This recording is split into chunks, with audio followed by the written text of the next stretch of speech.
been here a quarter century. It's gold. Yeah. I'm like you as well. You know, if it's 60, I feel chilly, but trust me, I have a memory of reality. So, Valley of the Sun for the last time. The first half the other day, I know there was foul trouble, but as a result of that, you subbed in some more guys and played one of your best defensive halves. Do you think? Oh, probably our best defensive half. Yeah. We held Washington 22, they averaged 81. Do you think maybe, going with more guys, more liberal substitutions could help replicate that? No, I think I've done that all year. I think we're a young team. We got to stay together and keep trying to learn and get better. I don't think that anything that I did the other day was any different.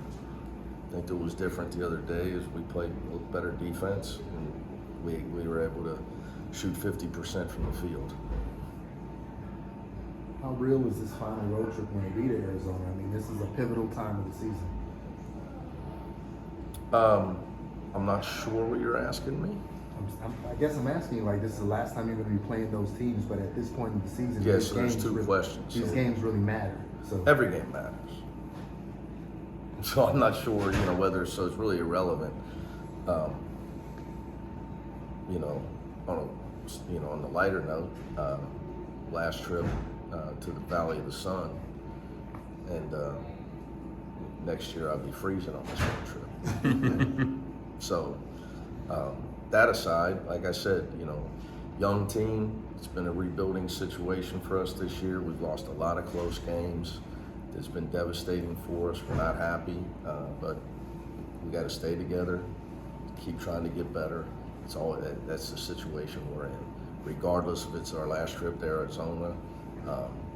And my answer will be the same next week, regardless of our results this week. Do you think one game can turn around a season, or can get a season going? You have to have right multiple wins. Okay. With such a young team, being able to bounce back from such a devastating loss on Thursday and then come back and play probably one of your best games, how encouraging is that from analyzing your team? It wasn't a surprise for me, but I'm oblivious. I've been doing this a long time, so I'm oblivious to what any of you guys may have written or what anybody thinks. I'm a professional. Yo soy professional. Man on Fire. Remember that movie? Yeah. Great movie. Very underrated movie. Really irritated Denzel when everybody kept saying that to him.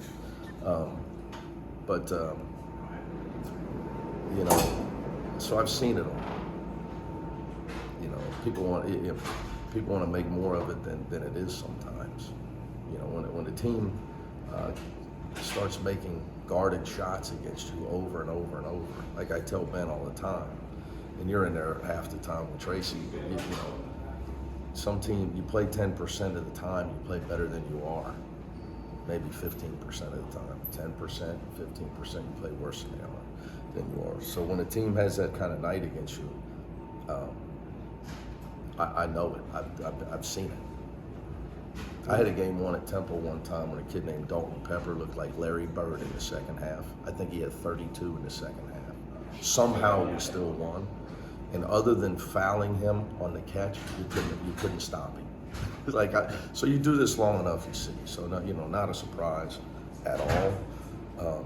We've competed all year. We've had some brutally tough losses because we couldn't make some layups, free throws, Dylan cramping, so our fate could be much different. We just, we've lost a lot of close games, guys. So, it didn't surprise me in the least. And back to your question, Ben, there was nothing different about my coaching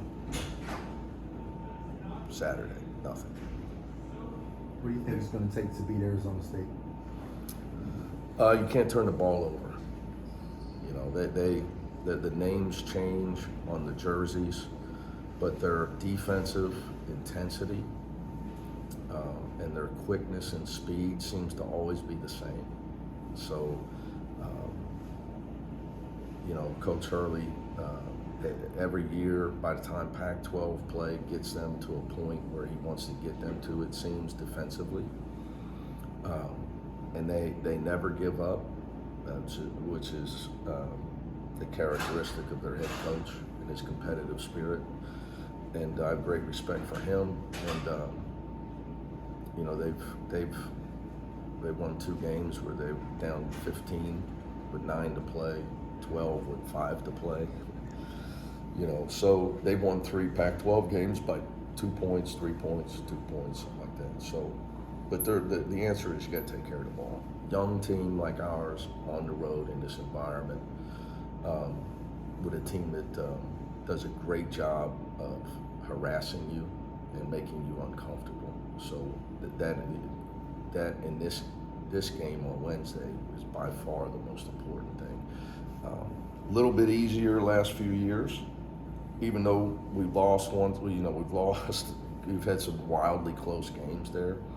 But when you got Tiger Campbell as a veteran, you didn't really quite have to worry about taking care of the ball, you know, wherever you played. So, you know, in a game like this, with a young team like ours, that haven't seen the type of quickness and ability to steal the ball the way they do. You know, we haven't really played in this type of game yet.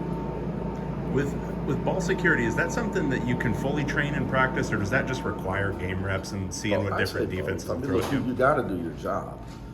You got to do your job, but you know, some guys are better at it than others. You know, but you got to try to coach those guys that need the most coaching. You know, at it, how to deal with it.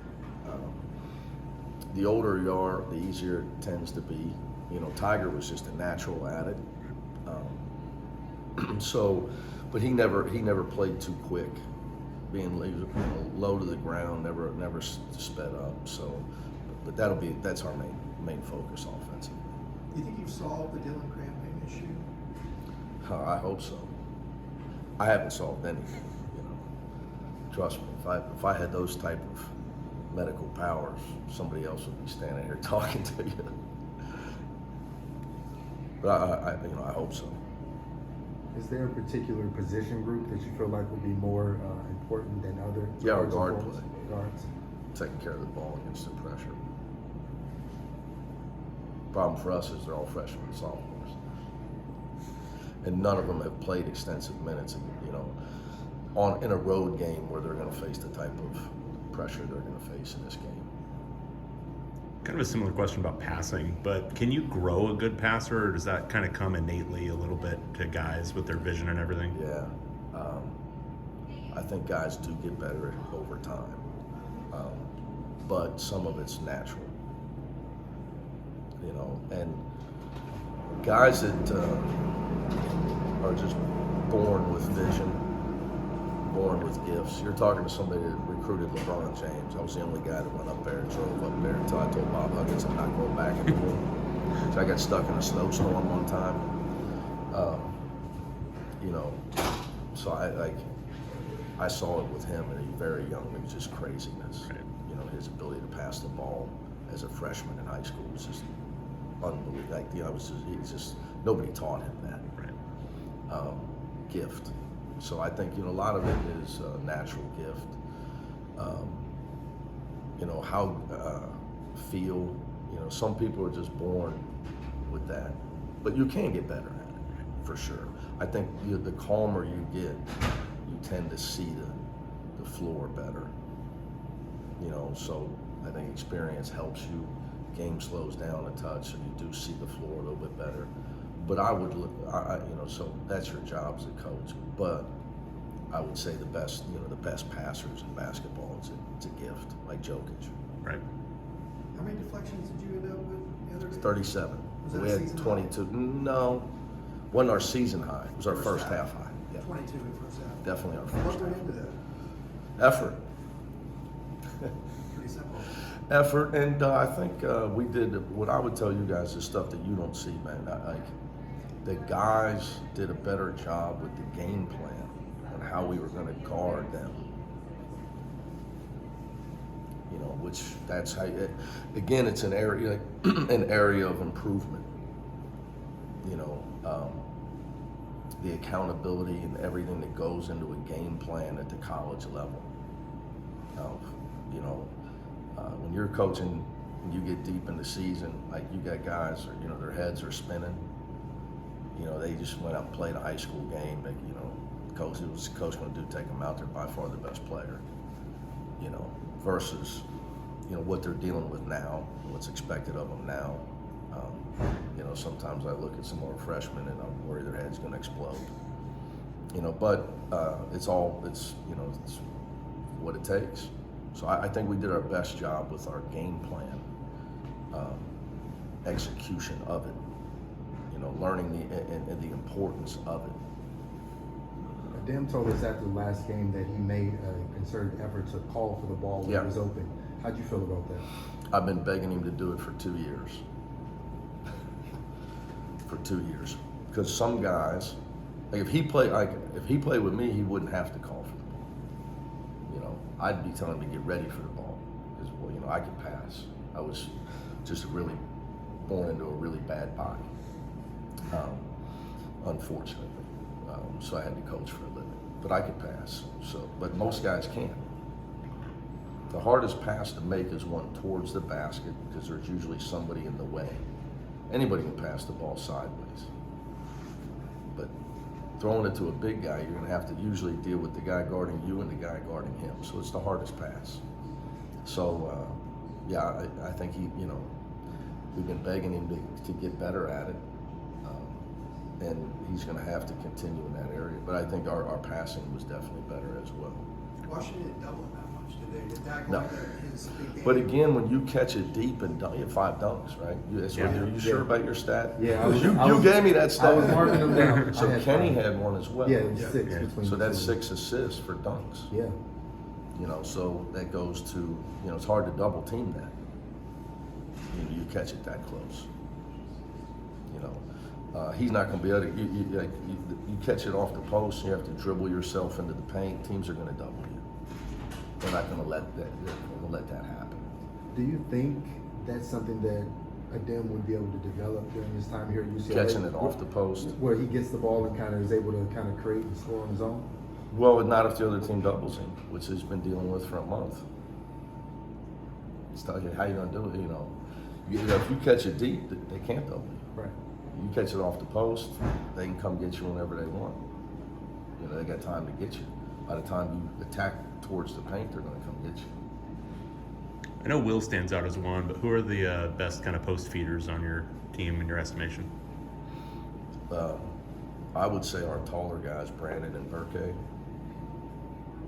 You know, and then Will has been dealing with that respiratory virus. I mean, that poor kid. I actually been reprimanding our medical staff. They got to get the guy some help. I mean, I've never heard anybody cough the way this guy's been coughing. Burke is passing him too many open shots. That's why he didn't play that. Right. You know, he's choking to death. I'm coaching and I can hear him choking behind me during the game. Burke passing up too many open shots. Seems like he Just one the other night. Just one. Just one. You know, again, young guys trying to do the right thing. You know, we try to teach our guys to drive the closeout. You know, him and Dylan both took a travel when they probably should have just shot it. They had time and space. They probably should have just shot it. Burke had just made one. But he's trying to do the right thing. Again, you know, learning process. Freshman and then the guy that didn't hardly play last year. But those plays in particular. So, you know, go back to coaching, just trying to encourage, you know, make sure we're ready to shoot the ball. Mm-hmm. And if you have time and space, you got to shoot it. Can't worry about the result. You got to shoot it. Thanks, Mick. Will's, you better have some water, man.